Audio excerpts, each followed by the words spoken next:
Corona lockdown ಸಂದರ್ಭದಲ್ಲಿ ಆರ್ಥಿಕ ಸಂಕಷ್ಟವಾಗಿರುವ ಹಿನ್ನೆಲೆ ಕೃಷಿ ಸಾಲ ಸೇರಿದಂತೆ ರೂಪಾಯಿ 300 ಕೋಟಿ ಸಾಲವನ್ನು ವಿತರಣೆಗೆ ನಿರ್ಧಾರ ಮಾಡಲಾಗಿದೆ ಎಂದು ದಕ್ಷಿಣ ಕನ್ನಡ ಜಿಲ್ಲಾ ಕೇಂದ್ರ ಸಹಕಾರಿ ಬ್ಯಾಂಕ್ನ ಅಧ್ಯಕ್ಷ ಡಾಕ್ಟರ್ ಎಂಎನ್ ರಾಜೇಂದ್ರ ಕುಮಾರ್ ತಿಳಿಸಿದ್ದಾರೆ. ಸುದ್ದಿಗೋಷ್ಠಿಯಲ್ಲಿ ಮಾತನಾಡಿದ ಅವರು, ರೈತ ಸ್ಪಂದನ ಎಂಬ ಕಾರ್ಯಕ್ರಮದ ಮೂಲಕ ರೈತರಿಗೆ, ಹೈನುಗಾರರಿಗೆ, ಮೀನುಗಾರರಿಗೆ, ಸ್ವಸಹಾಯ ಸಂಘಗಳಿಗೆ ಎಲೆಕ್ಟ್ರಿಕ್ ವಾಹನ ಸಾಲ ಮೊದಲಾದ ಸಾಲಗಳನ್ನು ನೀಡಲಾಗುವುದು. 300 ಕೋಟಿ ಸಾಲವನ್ನು ಸುಮಾರು 700 ಗ್ರಾಹಕರಿಗೆ ನೀಡಲು ಚಿಂತನೆಯನ್ನ ಮಾಡಲಾಗಿದೆ. ಇದರಿಂದ ಆರ್ಥಿಕ ಚಟುವಟಿಕೆಗಳಿಗೆ ವೇಗ ಸಿಗಲಿದೆ ಎಂದರು. ಕೊರೋನಾದಿಂದ ಮೃತಪಟ್ಟವರ 1 ಲಕ್ಷ ರೂಪಾಯಿ ಸಾಲವನ್ನು ಮನ್ನಾ ಮಾಡಲು ನಿರ್ಧಾರ ಮಾಡಲಾಗಿದೆ. ದಕ್ಷಿಣ ಕನ್ನಡ ಮತ್ತು ಉಡುಪಿ ಜಿಲ್ಲೆಯಲ್ಲಿರುವ 152 ಮಂದಿ ಎಸ್ಸಿಡಿಸಿಸಿ ಬ್ಯಾಂಕ್ನಲ್ಲಿ ಸಾಲವನ್ನು ಪಡೆದ ಗ್ರಾಹಕರು ಮೃತಪಟ್ಟಿದ್ದಾರೆ. ಈ 152 ಮಂದಿ ಪಡೆದ 1 ಲಕ್ಷ ರೂಪಾಯಿ ಸಾಲವನ್ನು ಮನ್ನಾ ಮಾಡಲಾಗುವುದು ಎಂದು ತಿಳಿಸಿದರು. ಈ ಸಂದರ್ಭ ಸುದ್ದಿಗೋಷ್ಠಿಯಲ್ಲಿ ಬ್ಯಾಂಕ್ನ ಹಿರಿಯ ಸಹಕಾರಿ ಎನ್ಎಸ್ ಗೋಖಲೆ ಹಾಗೂ ಬ್ಯಾಂಕ್ನ ನಿರ್ದೇಶಕ ಕೆಎಸ್ ದೇವರಾಜ್ ಅವರಿಗೆ ಪುಷ್ಪ ನಮನವನ್ನು ಸಲ್ಲಿಸಿ ಮೌನ ಪ್ರಾರ್ಥನೆಯನ್ನ ಮಾಡಲಾಯಿತು.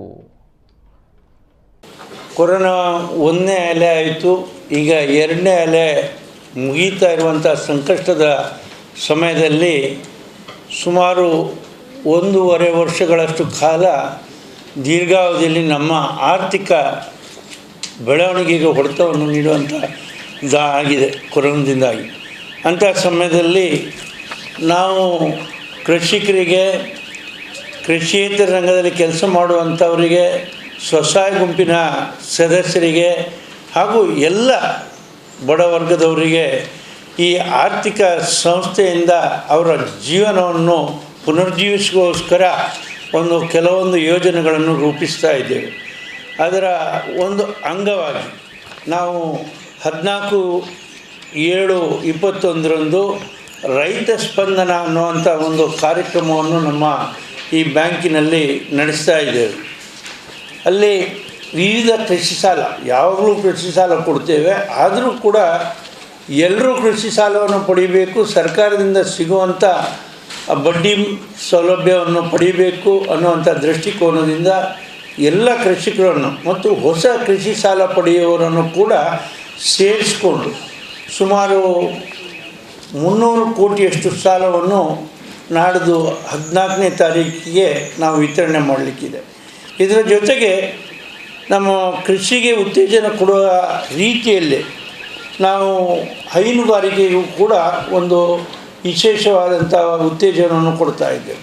ಇದು ಮಾತ್ರ ಅಲ್ಲ, ಕೊರೋನಾ ಸಂಕಷ್ಟ ಸಮಯದಲ್ಲಿ ತಮ್ಮ ಆದಾಯಕ್ಕೆ ಕೊರತೆ ಬಂದಾಗ ಜೀವನವನ್ನು ಜೀವಿಸುವುದಕ್ಕೋಸ್ಕರ ತಮ್ಮಲ್ಲಿರುವಂಥ ಆಭರಣಗಳನ್ನು ಅಡವಿಟ್ಟು ಸಾಲ ಪಡೆಯುವಂಥ ಸಂದರ್ಭದಲ್ಲಿ ಅವರಿಗೆ ಯಾರು ನೀಡಿದ ಬಡ್ಡಿ ದರ ಅಂದರೆ ತಿಂಗಳಿಗೆ 75 ಪೈಸೆ ಬಡ್ಡಿ ದರದಲ್ಲಿ ಮೌಲ್ಯದ 90% ಸಾಲವನ್ನು ನೀಡುವಂಥ ಕೆಲಸವನ್ನು ನಮ್ಮ ಜಿಲ್ಲಾ ಕೇಂದ್ರ ಸಹಕಾರಿ ಬ್ಯಾಂಕ್ ನೀಡ್ತಾ ಇದೆ. ಅಂದರೆ ಕೊರೋನಾದಲ್ಲಿ ಸಂಕಷ್ಟದಲ್ಲಿ ಇದ್ದವರು ಕೂಡ ತನ್ನ ಜೀವನವನ್ನು ರೂಪಿಸಬೇಕು, ಹೆದರಬಾರ್ದು ಅನ್ನುವಂಥ ದೃಷ್ಟಿಕೋನದಿಂದ ಈ ಕೆಲಸವನ್ನು ಮಾಡ್ತಾ ಇದ್ದೀವಿ.